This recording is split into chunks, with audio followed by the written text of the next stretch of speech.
हौसले तो याद रखना, बिना मेहनत के तक तो ताज नहीं मिलते। ढूंढ लेते हैं अंधेरों में मंजिल अपनी, क्योंकि जुगनू कभी रोशनी के मोहताज नहीं होते। हमारे खास प्रोग्राम छोटे छोटे शहरों से ख्वाहिशों की उड़ान में आप सभी का इस्तकबाल। मैं हूं सबूर। आज मेरे साथ हैं दिल्ली के रियाज खान। रियाज, आपका DNN 24 में इस्तकबाल। Thank you sir, thank you so much. Riyaz ने हाल ही में मिक्स्ड मार्शल आर्ट्स गेम्स में गोल्ड मेडल हासिल किया है। ऐसी कई और उपलब्धियां उनके नाम दर्ज हैं। रियाज, मुझे ये बताइएगा, आपकी स्पोर्ट्स जर्नी की शुरुआत कहाँ से हुई? सर, मेरी स्पोर्ट्स जर्नी की जो शुरुआत हुई थी जब मैं स्कूल में था। मैंने अपनी स्कूलिंग यही दिल्ली से एक गवर्नमेंट सीनियर सेकेंडरी स्कूल था जी। ओखला में, वहाँ से मैंने अपनी स्कूलिंग की और ग्रेजुएशन हिंदू कॉलेज से की। तो सर, जब मैं दिल्ली में, जब हमारे यहाँ कॉमनवेल्थ गेम हुए थे 2010 में, तो उसमें सुशील कुमार जो थे, उन्होंने वर्ल्ड चैम्पियन भी बने थे और कॉमनवेल्थ में गोल्ड मेडल भी हासिल किया था।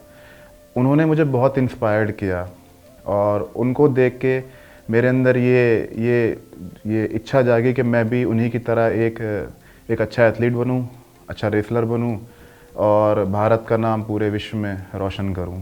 तो सर, मुझे वहाँ से इंस्पिरेशन मिली। तो आपकी स्कूलिंग जो है दिल्ली से हुई? हाँ जी, हाँ जी। वैसे बिलोंग कहाँ से करते हैं आप? सर, हम बिलोंग करते हैं राजस्थान से। राजस्थान में हमारा डिस्ट्रिक्ट है भरतपुर। अच्छा। हाँ, जो कि पूरा मेवात रीजन कहलाता है। तो सर, वहीं से बिलोंग करता हूँ मैं। तो वहाँ से मतलब आपने स्टार्टिंग जो की वहाँ से हुई, फिर उसके बाद दिल्ली आ गए आप? सर, एक्चुअली क्या है, मेरे फादर काफ़ी पहले दिल्ली आ गए थे जी। तो उनकी भी स्कूलिंग और ग्रेजुएशन सब दिल्ली से हुई। अच्छा। तो उसके बाद मेरा जन्म राजस्थान में हुआ, लेकिन मैं बॉर्न ब्रॉट अप सब दिल्ली में ही हुआ है। अच्छा। तो ये चीज़ है। जब आपकी स्कूलिंग हुई, फिर उसके बाद आपका ग्रेजुएशन, अगर हम कॉलेज बैकग्राउंड देखा जाए तो हाँ वो जी। कहाँ से हुआ, उसके बारे में कुछ बताइएगा। सर, ऐसा है कि स्कूलिंग के बाद एक्चुअली मैं पढ़ाई में भी अच्छा था। जी। तो मैं टॉपर था 12th क्लास में। तो मेरे मार्क्स अच्छे होने की वजह से मुझे दिल्ली यूनिवर्सिटी के हिंदू कॉलेज में पढ़ने का मौका मिला, जो कि मैं अपने आप को बहुत ही सौभाग्यशाली मानता हूँ। और वहाँ से मैंने ग्रेजुएशन की हिंदी लिटरेचर सब्जेक्ट में, जो कि मेरा ऑनर्स था। अच्छा। और उसके बाद मैंने मास्टर्स की रामजस कॉलेज से हिंदी लिटरेचर में। तो इस जर्नी के दौरान मुझे मिक्स मार्शल आर्ट के बारे में भी जानने को मिला और मैं बहुत ज़्यादा इसको लेकर फैसिनेटेड था। मैंने यूट्यूब पे और अन्य सोशल मीडिया प्लेटफॉर्म्स पे बहुत वीडियो देखी, जिसमें से खबीब और योएल रोमेरो मुझे काफ़ी अच्छे लगे और वो उन्हीं की तरह मैं बनना भी चाहता हूँ और वो ही मेरे इंस्पिरेशनल हैं। MMA की दुनिया में मेरी प्रेरणा है। अच्छा। चाहे केज हो या केज के बाहर हो, उन्हीं की तरह मैं बनना चाहता हूँ और समाज में और पूरे विश्व में इंडिया का नाम हो, यही मेरा सपना है। इंशाल्लाह ज़रूर होगा, आपकी मेहनत एक दिन रंग लाएगी। आपसे मैं जानना चाहूँगा, आपने पहले जिक्र किया MMA मिक्स्ड मार्शल आर्ट और रेसलिंग दोनों आप करते हैं, दोनों में फ़र्क क्या होता है, उसके बारे में बताइएगा। सर, रेसलिंग जो है उसमें सिर्फ आप ग्रैपल करते हैं, यानी कि अपने अपोनेंट्स को, जो भी आपका अपोनेंट होता है उसको आप पहले हैंड फाइटिंग करके आप उसको टेक डाउन देते हैं। तो उसमें आपको पॉइंट मिलते हैं। जैसे अगर आप किसी अपने अपोनेंट को टेक डाउन देंगे, यानी कि टेक डाउन उसको ज़मीन पे गिराएंगे, तो आपको 2 पॉइंट मिलते हैं। तो या फिर आप पिन फॉल कर देते हैं, तो कुश्ती रेसलिंग ख़त्म हो जाती है वहाँ पे, बाउट। लेकिन मिक्स मार्शल आर्ट क्या है, ये बहुत ही डायनामिक स्पोर्ट है और इसमें विभिन्न मार्शल आर्ट्स की टेक्निक्स को यूज़ किया जाता है। जैसे बॉक्सिंग हो गई, किक बॉक्सिंग हो गई, मुay थाई हो गई, कराटे हो गया, ब्राज़ीलियन जिजित्सु हो गया, रेसलिंग हो गया। इन सब की टेक्निक्स को यूज़ इसमें किया जाता है, जिसकी वजह से ये स्पोर्ट बहुत ही डायनामिक और बहुत ही वर्सटाइल बन जाता है और ये फैंस को भी काफ़ी पसंद आता है, बहुत इंटरेस्टिंग हो जाता है। तो ये बेसिक फ़र्क है सर इसमें। एक चीज़ मुझे बताइए, एक होता है मार्शल आर्ट्स, जी, आप करते हैं मिक्स्ड मार्शल आर्ट। हाँ जी, हाँ जी। दोनों में डिफरेंस क्या है? सर, इसमें डिफरेंस यही है कि मार्शल आर्ट, जैसे एक रेसलिंग भी मार्शल आर्ट है जी, बॉक्सिंग भी मार्शल आर्ट है, तो आप पर्टिकुलर करते हैं तो आपको उसी स्टाइल में या उसी जो भी आप मार्शल आर्ट कर रहे हैं उसी नियम के तहत खेलना होता है। लेकिन मिक्स मार्शल आर्ट सर ऐसा स्पोर्ट है कि इसमें जैसे मान लीजिए हम रेसलिंग कर रहे हैं, हमने किसी को टेक डाउन दिया, तो रेसलिंग में टेक डाउन देते ही 2 पॉइंट मिल जाते हैं जी। और 2 या 3 सेकंड के बाद रेफरी वापस उठा देता है, यानी कि दोबारा से जो रेसलिंग शुरू करवाता है स्टैंडिंग पोजीशन से। जी। लेकिन एमएमए के अंदर क्या है कि आपने अगर टेक डाउन दिया तो वहाँ पे फाइट ख़त्म नहीं होती, अच्छा, बल्कि ग्राउंड से फाइट कंटिन्यू रहती है। मतलब स्टार्टिंग से वो दोबारा स्टार्ट हो जाती है? नहीं, जैसे कि एमएमए की फाइट चल रही है जी। और मैंने टेक डाउन दिया, तो रेसलिंग में क्या होगा, रेफरी 2 या 3 सेकंड के बाद अगर मैं कोई एक्शन नहीं करता हूँ तो रेफरी बोल देगा आप स्टैंडिंग पोजीशन से लड़िए। जी। लेकिन एमएमए के अंदर वहाँ हम रुक नहीं सकते, हम वहीं से ही कंटिन्यू होती है, ग्राउंड गेम शुरू हो जाता है। अच्छा। तो जैसा मैंने बताया, इसलिए इसमें ब्राज़ीलियन जिजित्सु और अन्य मार्शल आर्ट्स काफ़ी हेल्पफुल होती हैं एमएमए के अंदर। आपको इंस्पिरेशन कहाँ से मिली रेसलिंग खेलने की? सर, जैसे मैंने आपको बताया कि 2010 में कॉमनवेल्थ गेम हुए थे दिल्ली में, और मैं भी उस टाइम दिल्ली में था। मैं आईजीआई स्टेडियम भी गया था और वहाँ मैंने सुशील कुमार पहलवान जी को देखा था बाउट लड़ते हुए, तो वहीं से मुझे इंस्पिरेशन मिली थी रेसलिंग करने की, और फिर मैं रेसलिंग करने लगा और मैंने कुश्ती भी लड़ी, दंगल जिसे हम कहते हैं, और वहाँ पे मैंने कुश्तियाँ भी जीती। और उसके बाद सर फिर जैसे जैसे शौक़ था, फिर ये मेरा पैशन बनने लगा सर। बहुत अच्छा, बहुत खूब। आपने अभी जिक्र किया आपकी स्कूलिंग दिल्ली से हुई, फिर दिल्ली यूनिवर्सिटी चले गए आप। हाँ जी, हाँ जी। तो रियाज जी, मैं आपसे जानना चाहूँगा आपका डे रूटीन प्लान क्या रहता है, उसके बारे में बताइएगा। सर देखिए, शुरू में तो मुझे काफ़ी डिफ़िकल्टीज़ महसूस हुई और काफ़ी परेशानी का सामना करना पड़ा। जैसे कि मैं 10th में था जब मैंने रेसलिंग शुरू की, तो आपको सच बताऊं तो रेसलिंग के चक्कर में मैं इतना रेसलिंग में घुस गया था, आई वॉज सो फैसिनेटेड के मेरे 10th में बहुत ख़राब नंबर आए थे। अच्छा। और इसी वजह से मुझे 11th में साइंस स्ट्रीम नहीं मिल पाई थी। अच्छा। तो क्योंकि हमारे स्कूल में ये नियम था कि जिसके नंबर अच्छे होंगे उसी को ही साइंस स्ट्रीम दी जाएगी। अच्छा। तो मेरे नंबर इतने अच्छे नहीं थे 10th में, तो मुझे फिर आर्ट्स लेनी पड़ी, उससे संतोष करना पड़ा, जिसकी वजह से मेरे फादर बहुत खफा थे मुझसे। अच्छा। हाँ, उन्होंने बहुत डांट भी लगाई थी और बहुत नाराज़ थे। लेकिन ये है कि शुरू में डिफ़िकल्टीज आई, फिर मैंने इसको मैनेज करना सीख लिया और मैंने उस गलती को इम्प्रूव करते हुए 12th में मैंने टॉप किया अपनी क्लास में। एंड साइमल्टेनियसली मैं रेसलिंग भी कर रहा था उस टाइम। अच्छा। तो चूंकि रेसलिंग का शेड्यूल बहुत टफ होता है, आपको सुबह उठना पड़ता है 4 बजे, प्रैक्टिस करनी पड़ती है 3 घंटे, फिर आपको डाइट लेनी होती है, फिर रेस्ट करना होता है, देन अगेन शाम को आपको फिर से 3 घंटे प्रैक्टिस करनी होती है। लेकिन मैं फिर मैनेज करना धीरे धीरे मैं सीख गया उसको, और मैं अपनी पढ़ाई को और अपने स्पोर्ट्स को दोनों को साथ कैरी करने लगा। एंड आई वाज एंजॉयिंग, मैं बहुत एंजॉय कर रहा था और अब भी एंजॉय कर रहा हूँ। माशाल्लाह, बहुत बढ़िया। एक चीज़ आपने अभी जिक्र किया, उस चीज़ के बारे में बताइएगा। अगर आपकी शुरुआत सुबह किस टाइम से उठते हैं, तो आपका अभी क्या रूटीन प्लान रहता देखा जाए तो? सर देखिए, मैं रेसलिंग छत्रसाल स्टेडियम में करता हूँ, जो इंडिया का टॉप ओलंपिक सेंटर है रेसलिंग का। तो सर वहाँ पे जो शेड्यूल हम फॉलो करते हैं वो कोचेस द्वारा बनाए गए शेड्यूल होते हैं, और मैं 4 बजे उठ जाता हूँ और उसके बाद अपना तमाम चीज़ें अपनी प्रिपेयर करके, जैसे स्पोर्ट गियर्स हो गए, मेरा बैग वगैरह हो गया, और फिर मैं 5 बजे तक स्टेडियम पहुँचता हूँ। उसके बाद हमारी क्लास होती है जिसमें कि वार्म अप वगैरह, रनिंग वगैरह, बेसिक स्ट्रेचिंग वगैरह होती है, जो आधे घंटे या 40 मिनट्स की होती है। उसके बाद हमें 10 मिनट का ब्रेक दिया जाता है। देन उसके बाद हमारी रेसलिंग की स्पारिंग शुरू होती है, जो कि लगभग 1 घंटे चलती है। उसके बाद सर हम अपनी स्पारिंग के बाद हम अपनी पर्सनल एक्सरसाइज करते हैं, जैसे कि सपाटे हम करते हैं, जिसे इंग्लिश में बर्पीज बोल दिया जाता है। उसके बाद हम जिम करते हैं, वेट ट्रेनिंग वगैरह। तो ये सब हम 8 बजे तक फ्री हो पाते हैं। फिर उसके बाद डाइट वगैरह है, उसके बाद रेस्ट है, तो उसी में सर टाइम हो जाता है। फिर खाना है, लंच है, देन अगेन हम 4 PM पे फिर से दोबारा से ये शेड्यूल अपनाते हैं। लेकिन चूंकि सर मैं मिक्स मार्शल आर्ट में हूँ, तो वहाँ सिर्फ रेसलिंग मैं सुबह कर पाता हूँ। इवनिंग में यानी 4 बजे शाम को मुझे MMA क्लब में जाना होता है। मतलब दोनों अलग अलग आप रेसलिंग भी करते हैं और मिक्स दोनों के लिए अलग अलग जाना पड़ता है? हाँ जी, हाँ जी। अच्छा जी, तो एमएमए के लिए शाम में हम बॉक्सिंग करते हैं, ग्रैपलिंग करते हैं। अच्छा। ब्राज़ीलियन जिजित्सु को ही हम ग्रैपलिंग बोल देते हैं, नॉर्मल ये चीज़ है। किक बॉक्सिंग करते हैं। तो सर ऐसा ये हमारा रूटीन रहता है। फिर शाम को हम फिर वही डाइट वगैरह और फिर अपना जल्दी सो जाते हैं।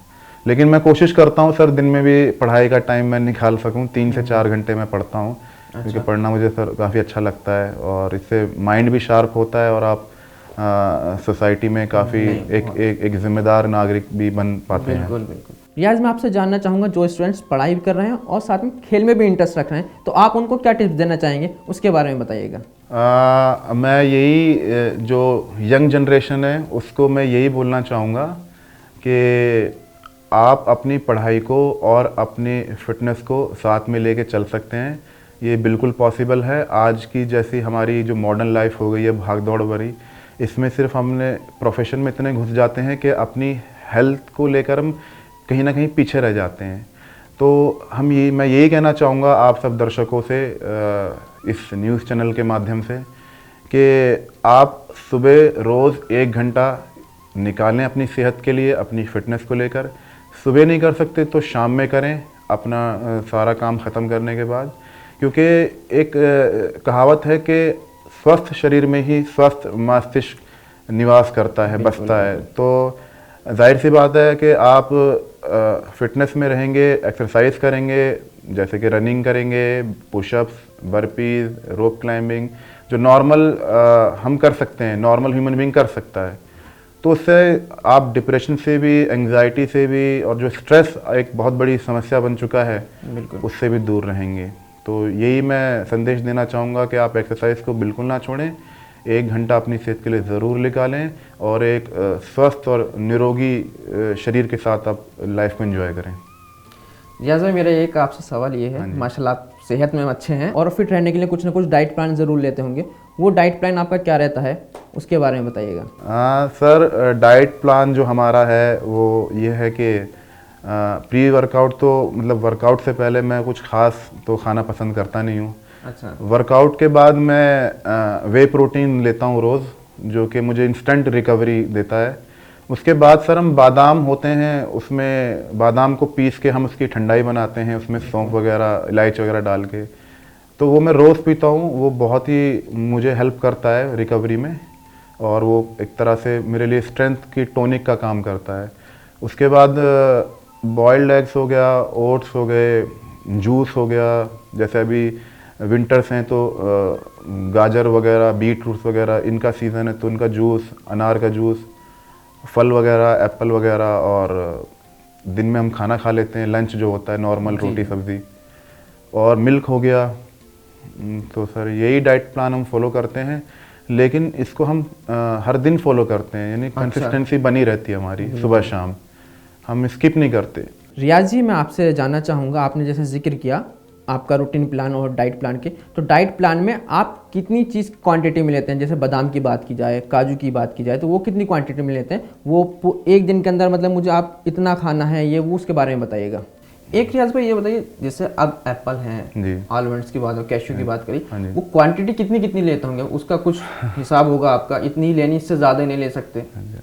सर देखिए, जैसे कि मैं एक एक्टिव एथलीट हूँ, तो ये लगाइए कि मेरा तो 1 किलो जैसे बादाम है तो वो 10 दिन ही चल पाता है। अच्छा जी। क्योंकि हमें सर ज़्यादा क्वांटिटी में अराउंड 100 ग्राम्स एक टाइम पे हमें उसको कंज्यूम करना होता है। तो वो चीज़ है।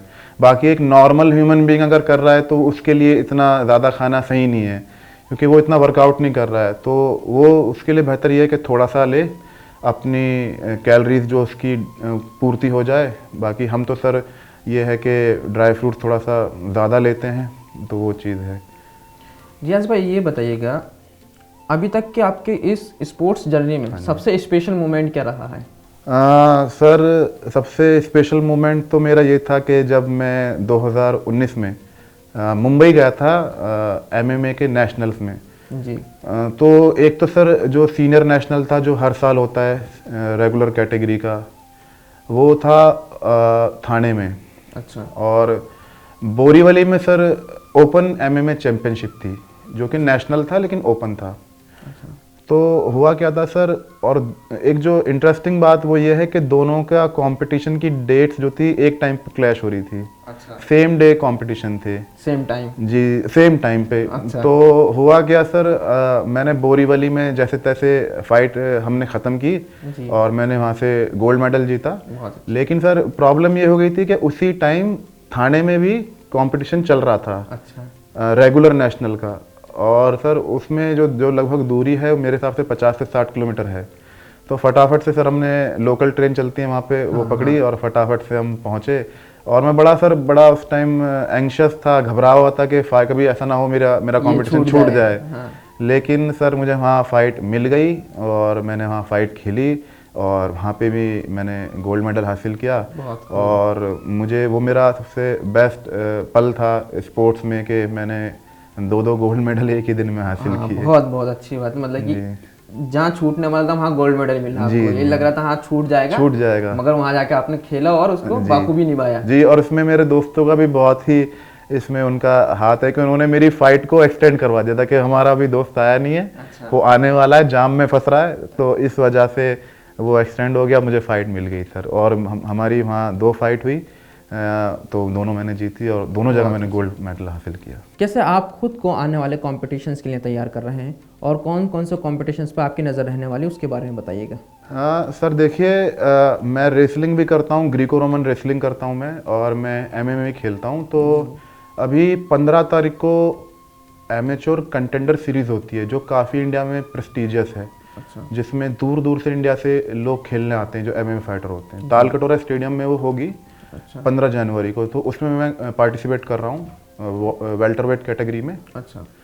तो वो भी फाइट मेरे लिए काफ़ी इंपॉर्टेंट है क्योंकि उससे रिकॉर्ड मेरा बनेगा। और सर 21 जनवरी से जो है गोंडा में यूपी में गोंडा एक डिस्ट्रिक्ट है, वहाँ पे sir all India ranking series है रेसलिंग की। अच्छा। जो कि बहुत ही प्रेस्टिजियस टूर्नामेंट है और नेशनल लेवल का टूर्नामेंट है। तो सर वहाँ पे भी मैं पार्टिसिपेट करूँगा। और मेरी तैयारी काफ़ी अच्छी है, मैंने काफ़ी मेहनत की है और मैं कर रहा हूँ। और मेरा कोचेस का, मेरे फ्रेंड्स का, मेरे पेरेंट्स का बहुत सहयोग है और मैं उम्मीद करता हूँ सर कि दोनों जगह मेरा काफ़ी अच्छा रिजल्ट आएगा। बहुत अच्छी बात है, आप जैसे मेहनत कर रहे हैं इंशाल्लाह आपको वो मुकाम हासिल होगा। हाँ जी, हाँ जी। फैमिली सपोर्ट कैसा रहा अब तक के सफ़र में देखा जाए तो? सर ऐसा है कि जब मैंने अपने मम्मी पापा को बताया कि 2010 में जब मैं सिर्फ 15 साल का था कि मैं रेसलिंग शुरू करना चाहता हूँ जी, तो वो पहले काफ़ी मतलब घबरा गए थे या कहें कि नर्वस हो गए थे कि पापा को लगता था कि इसमें हाथ पैर टूट जाएंगे। अच्छा। चोट का खतरा है, इंजरी हो जाएगी। तो पापा शुरू में थोड़ा से मतलब गुस्सा भी थे कि आप पढ़ाई में ध्यान नहीं दे रहे हो। अच्छा। और मेरे 10th में जैसे मैंने बताया थोड़ा सा स्पोर्ट्स के चक्कर में नंबर भी थोड़े से ख़राब आ गए थे तो और नाराज़ थे। लेकिन फिर मैंने उनको समझाया और फिर मैंने कुश्तियाँ भी लड़ी छोटे छोटे। जब मैं जैसे मेरी पहली कुश्ती जो हुई थी दंगल में वो 500 रुपये पे हुई थी। 500 रुपये का इनाम था मैं, तो मैंने कुश्ती जीती। और जब मैं घर आया तो मेरी मम्मी भी थी, जबकि मेरे पापा भी थे वहाँ पे। अच्छा। अब मैंने उनको बताया नहीं था कि मैं कुश्ती खेलने गया हूँ। तो जब मैं आया मैंने 500 रुपये उनके हाथ में दिए तो बड़े खुश हुए। अच्छा। मेरे मम्मी मेरे पापा भी, तो उन्होंने फिर बहुत सपोर्ट किया उस दिन से मुझे और फिर वो हमेशा सपोर्ट कर रहे हैं। और उन्हीं की ये आज हेल्प है कि वो मुझे फाइनेंशियल सपोर्ट भी करते हैं और मेंटली सपोर्ट भी करते हैं। बिल्कुल। मेरे मम्मी पापा और मेरा जो छोटा भाई है वो मुझे बहुत सपोर्ट करते हैं। मेरे फ्रेंड्स जैसे लुकमान हो गया और भी फ्रेंड्स हो गए, राजेश, तो ये एक पूरा उन्हीं की बदौलत है, उन्हीं की सपोर्ट है जो मैं इतना अच्छा कर पा रहा हूँ। और आगे भी मुझे देश का प्रतिनिधित्व करना है, देश का नाम रोशन करना है, तो उन्हीं की सपोर्ट के बिना, उनकी सपोर्ट के बिना तो हो ही नहीं सकता। जी जी। तो उनकी सपोर्ट मुझे चाहिए होगी और आपकी भी सपोर्ट चाहिए होगी। बिल्कुल बिल्कुल, बेस्ट विशेस हमारी तरफ से। और आप अभी तक के देखा जाए जितने भी आपने बताया जैसे दोस्त हैं, परिवार, उन सब की दुआओं का नतीजा आप इस मुकाम तक पहुँचे। जी जी बिल्कुल सर। अभी जो है हाल फिलहाल में जो आपकी ये कॉम्पिटिशन्स होने वाले हैं तो आप इसमें खेलने वाले, और कौन से कॉम्पिटिशन है जिस पर आपकी नज़र रहेगी? सर देखिए, अगर मैं मिक्स मार्शल आर्ट की बात करूं जी तो इसमें मैंने एमेच्योर फाइट्स खेली हैं लगभग 15 फाइट्स। अच्छा। और उसमें मेरा रिकॉर्ड काफ़ी अच्छा है, मेरी 14 विन्स हैं, 1 लॉस है। और जिसके इन फाइट्स में मैंने 3 नेशनल खेले, जिसमें 2018 मेरा सिल्वर मेडल आया जो दिल्ली में ही हुआ था त्यागराज स्टेडियम में। 2019 में मेरा 2 गोल्ड आए, जैसे मैंने बताया बॉम्बे में। मैंने सर दिल्ली स्टेट में ग्रीको रोमन रेसलिंग भी किया है, मेरा उसमें ब्रॉन्ज मेडल है। 87 kg में। मैंने दिल्ली स्टेट का वुशु भी खेला है, और अभी हाल ही में नेशनल हुआ था ग्रैपलिंग का, अच्छा, उसमें मैंने गोल्ड मेडल हासिल किया। माशाल्लाह। लेकिन अब सर क्या है, मुझे प्रोफेशनल डेब्यू करना है मिक्स मार्शल आर्ट में। मिक्स मार्शल आर्ट, जी, तो प्रोफेशनल डेब्यू के लिए मुझे रिकॉर्ड बनाना होगा। बिल्कुल। तो इसके लिए सर मैं अब प्रोफेशनल तरह से तैयारी कर रहा हूँ, और इसमें मेरा सपना यही है कि मैं इंडिया को UFC जैसे लेवल पे इंडिया को रिप्रेजेंट कर सकूं और इंडिया का नाम रोशन कर सकूं सर। क्योंकि UFC मैं समझता हूं कि मिक्स मार्शल आर्ट का हायर लेवल का एक स्टेज है, और उसमें अभी हमारे इंडिया के कोई फाइटर अभी compete नहीं कर रहे हैं। अच्छा, तो मैं चाहता हूं कि मैं इंडिया का उसमें नाम रोशन करूं जी बिल्कुल, और इंडिया के लिए बेल्ट लेके आऊं UFC की। बिल्कुल बिल्कुल लेकर आएंगे। आपकी दुआ, हाँ जी, बहुत आपका सपोर्ट है हमारी तरफ से। जी आप ये बताइएगा, आप रेसलिंग में खेलते हैं जैसे आपने जिक्र किया, और मार्शल आर्ट, आप रेसलिंग में किसको अपना आइडियल मानते हैं, और मिक्स मार्शल आर्ट में आप किसको अपना आइडियल मानते हैं? सर रेसलिंग में तो सुशील कुमार पहलवान जी हैं, जो 2 बार के ओलंपिक मेडलिस्ट, वर्ल्ड चैंपियन हैं, इंडिया के पहले वर्ल्ड चैंपियन हैं। और अब्दुल रशीद मुझे काफ़ी अच्छे लगते हैं, रशिया दागिस्तान के। वो भी इस time 2 time Olympic gold medalist हैं जी। तो ये काफ़ी मुझे इंस्पायर्ड करते हैं रेसलिंग में।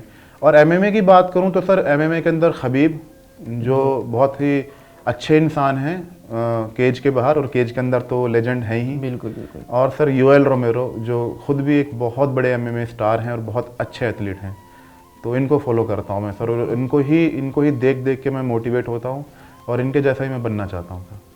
अभी तक के सफ़र की हमने जिक्र किया, मार्शल आर्ट और रेसलिंग के बारे में बात हुई आपसे। हाँ जी, हाँ। इससे हट के अगर सवाल पूछा जाए, आपकी हॉबीज़ क्या, आप क्या पसंद करते हैं इसके अलावा अगर देखा जाए तो? हाँ सर, इसके अलावा मुझे किताबें पढ़ना काफ़ी अच्छा लगता है जी। और सिंगिंग भी अच्छी लगती है, सिंगिंग भी मैं करता हूँ खाली टाइम पे। फैमिली के साथ टाइम स्पेंड करना और घूमना, तो सर ये चीज़ें काफ़ी अच्छी लगती हैं। मगर इसके लिए भी वक्त निकालना पड़ता होगा? हाँ सर, देखिए रोज़ तो बहुत मुश्किल हो जाता है, संडे को कभी टाइम मिलता है, या फिर किसी दिन ऑफ हो गया तो ही टाइम मिल पाता है, वरना शेड्यूल थोड़ा सा बहुत हेक्टिक होता है, तो इस वजह से रोज़ाना तो टाइम नहीं मिल पाता, लेकिन फिर भी निकालने की कोशिश करता हूँ। बहुत सही, बहुत अच्छा। देश के युवा पीढ़ी हैं, या आपके हम उम्र बोल सकते हैं हम उनको, तो उनको क्या पैगाम देना चाहेंगे आप? सर मैं यही पैगाम देना चाहूँगा कि आज की जो युवा पीढ़ी है, जो मैं देखता हूँ, एक तो हमारी युवा पीढ़ी नशे में बहुत जा रही है। बिल्कुल। तो सबसे बड़ी बात यह है कि मैं यही कहना चाहूँगा युवा पीढ़ी को कि आप नशे से दूर रहें, और आप जो एक तरह से ये एडिक्शन है, इससे बचने का यही उपाय है कि आप रोज़ाना फिट रहें, एक्सरसाइज करें, वर्कआउट करें और पॉजिटिव सोचें। और आज हमारा इंडिया बहुत ही आगे जा रहा है, बहुत अपॉर्चुनिटीज़ हैं यहाँ पे, और हम भी वर्ल्ड लेवल पे अब अदर कंट्रीज़ के एथलीट्स को या अन्य किसी भी प्रोफेशन में लोग हैं उनको टक्कर दे रहे हैं, और हमारी युवा पीढ़ी में बहुत पोटेंशियल है। तो उस पोटेंशियल को हम सही तरह से उसको यूज़ कर सकें, इसके लिए चाहिए कि आप अपना मिशन बनाएं, उसको लेकर डेडिकेशन पैदा करें और उसके पीछे काम करें, और वो भी कंसिस्टेंसी के साथ। तो डेफिनेटली ये सब आप करेंगे तो डेफिनेटली रिजल्ट मिलेगा, और फिटनेस पे रोज़ 1 घंटा दें। आज की जो युवा पीढ़ी है वो स्पोर्ट्स में इतना नहीं आना चाहती, मतलब एक सर्टन एक बैकग्राउंड के लोग ही स्पोर्ट्स में आ रहे हैं। जैसे कि मैं रेसलिंग करता हूँ छत्रसाल स्टेडियम में, तो मैं देखता हूँ वहाँ पे सिर्फ एक ही स्टेट के लोग या फिर एक ही रूरल बैकग्राउंड के लोग स्पोर्ट्स में आ रहे हैं। तो मैं चाहता हूँ कि जो मेट्रोपॉलिटन सिटीज़ हैं उसमें भी लोग ज़्यादा से ज़्यादा, खासकर यूथ, क्योंकि यूथ ही स्पोर्ट करता है, तो यंगर जनरेशन से मेरा यही एक मैसेज है कि आप स्पोर्ट्स को भी अपनाएं। स्पोर्ट्स में भी करियर है, एक अच्छी अचीवमेंट है, एक लेगेसी है।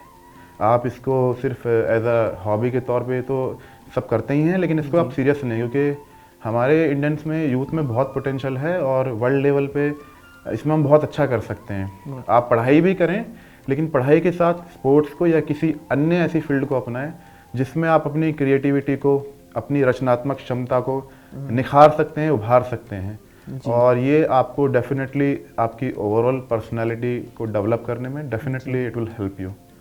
तो यही मेरा संदेश है युवा पीढ़ियों से, और यही मैं आपसे सवाल करना चाहता हूँ, आप भी अपने चैनल के माध्यम से इसको बताएं कि सिर्फ पढ़ाई ही सब कुछ नहीं है जी, पढ़ाई के साथ स्पोर्ट्स भी बहुत ज़रूरी है।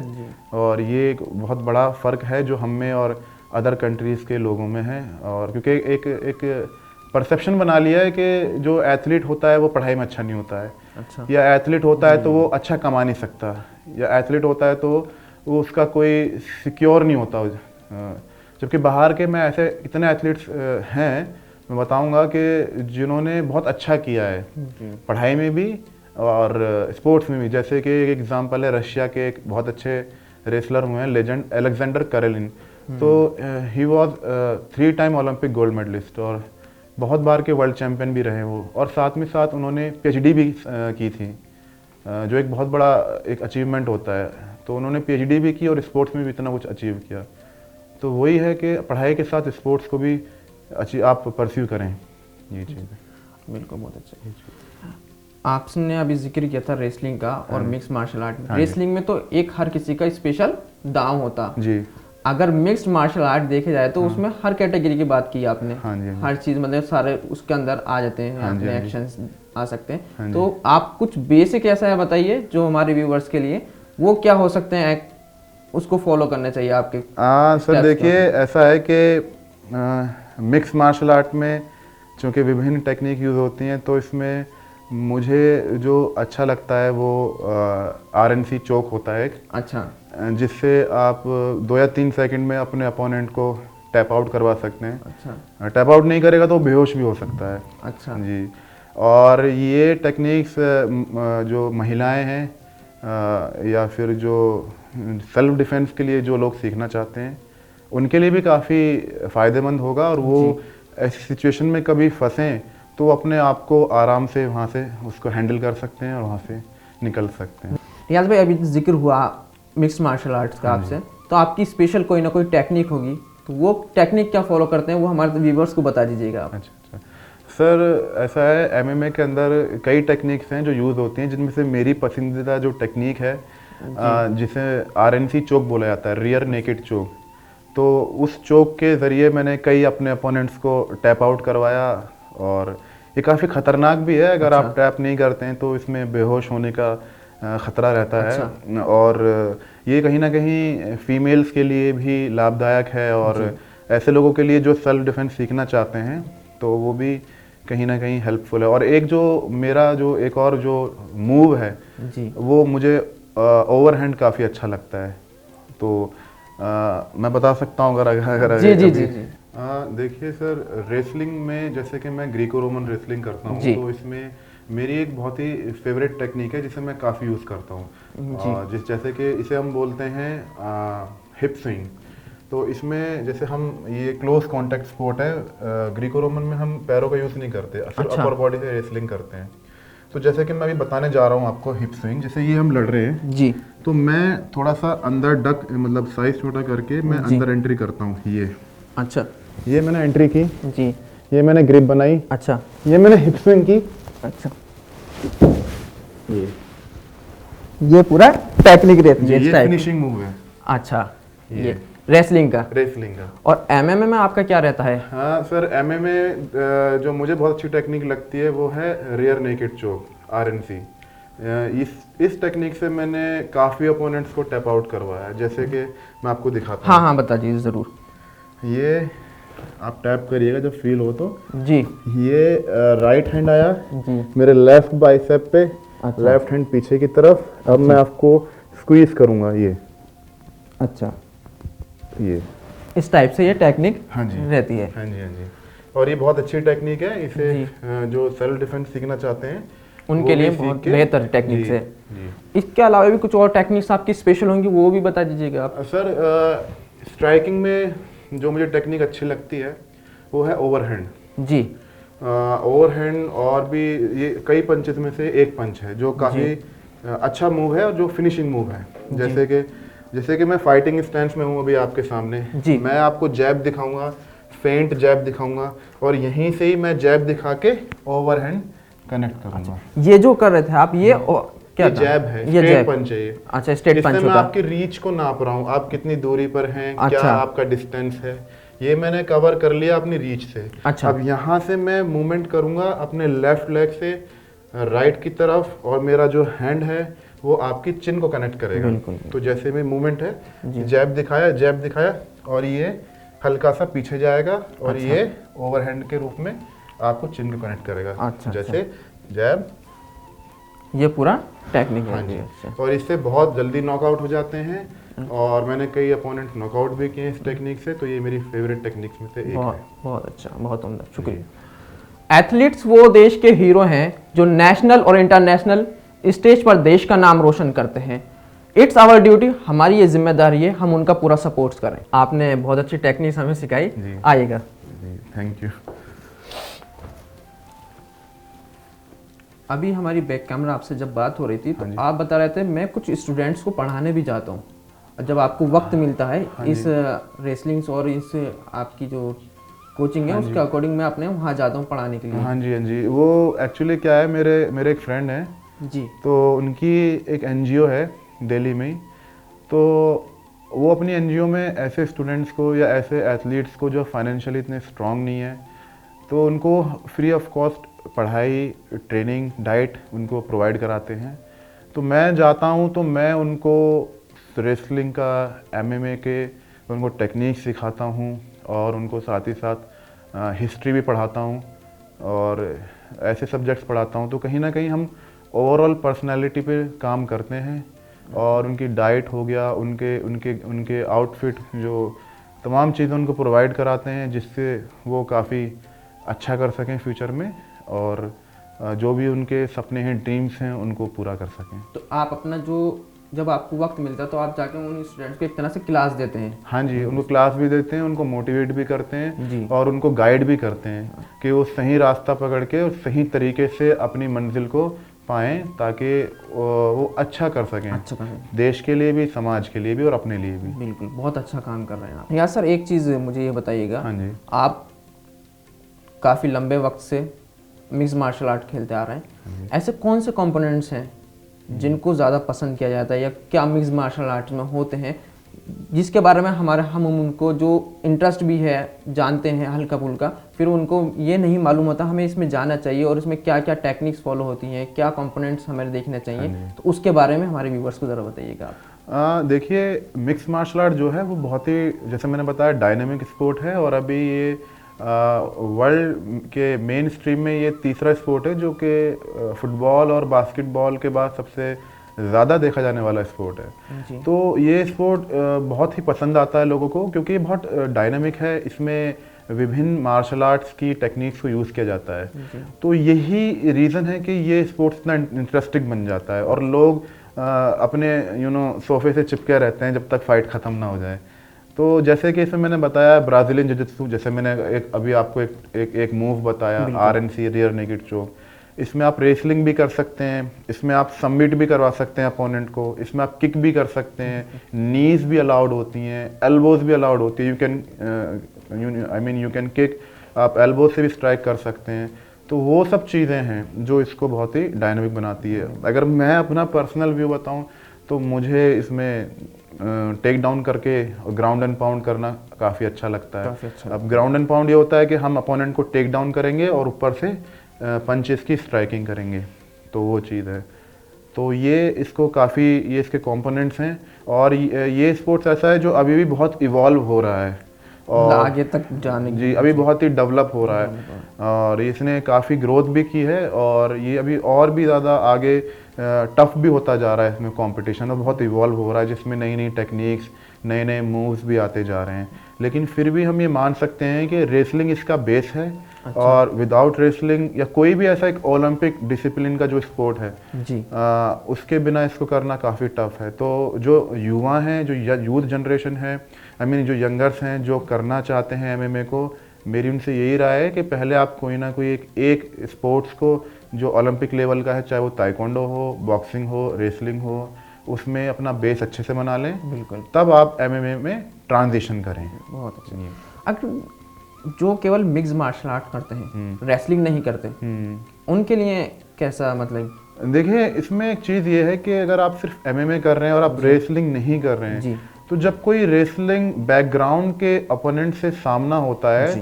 तो उस प्रेशर को एमएमए के फाइटर जिनका रेसलिंग बैकग्राउंड नहीं है जी। वो थोड़ा झेल नहीं पाते, क्योंकि रेसलर्स जो हैं बहुत प्रेशर लगा के खेलते हैं, अच्छा। टफ होते हैं, दे आर वेरी टफ। तो ये चीज़ है, इसलिए अब ये बात एकदम साबित हो चुकी है कि एमएमए अगर अच्छा करना है तो रेसलिंग का बेस होना बहुत ही ज़रूरी है। तो ये चीज़ है, तो इसलिए अब जितने भी एमएमए करते हैं वो रेसलिंग को भी बहुत सीरियस लेते हैं, उसी तरह जैसे अन्य मार्शल आर्ट्स को, जैसे बॉक्सिंग या ग्रैपलिंग, ब्राज़ीलियन जिजित्सु, मुay थाई, उस तरह से इसको सीरियस लेते हैं, ऐसी रेसलिंग को। बहुत खूब, बहुत।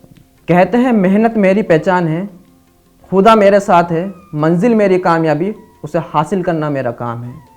रियाज जी ने अपना सफ़र के बारे में हमें बताया। रियाज जी, हमसे बात करने के लिए आपने अपना कीमती वक्त दिया, और इस कीमती वक्त की अगर कदर की जाए तो बहुत अहमियत है। आप सारा दिन अपने अकेडमीज़ में देते हैं इस तरह से, और बहुत बहुत शुक्रिया आप हमारे स्टूडियो आए हमसे बात करने के लिए। और DNN 24 की पूरी टीम की ओर से आपको बेस्ट विशेस, और आपको छोटा सा पूरी टीम की तरफ से एक छोटा सा गिफ्ट आपके लिए। Thank you so much. जो है आपके आसपास, आपके शहर का खास, वो दिखाएगा आपको DNN 24, आपका अपना डिजिटल न्यूज नेटवर्क। तो फिर कीजिए लाइक, सब्सक्राइब और फॉलो।